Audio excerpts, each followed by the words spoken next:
Welcome to the Slop Farm. Enjoy the video. You start by locking every variable. Set camera on a sturdy tripod and switch to manual exposure, white balance, and focus so light or autofocus can't shift. Once done, choose a frame rate, 12 or 24 FPS, and mark exact starting positions on the set. This ensures consistency. Make your first 10-20 frames with very small measured increments. You want predictable motion, not surprises, and that measured rhythm is the foundation of smooth stop motion.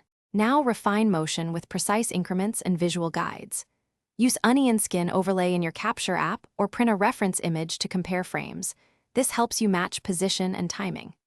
Move elements in consistent distances, 1/2 to 1/8 of an inch for small figures, and use a ruler or calibrated arm for repeatability. If the camera must move, mount it on a slider or motion rig and make micro steps between frames. Reproducible motion equals perceived smoothness.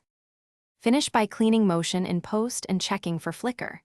Import frames and inspect playback at final FPS. If motion looks choppy, apply subtle frame blending or software stabilization to smooth micro jitter. Once satisfied, do consistent color grading, but make sure exposure and white balance were locked to avoid flicker. If problems persist, reshoot the problematic segment, reduce movement increments, reinforce set stability, and reshoot only the bad frames. That targeted approach. Thanks for watching. Consider subscribing if we helped you today.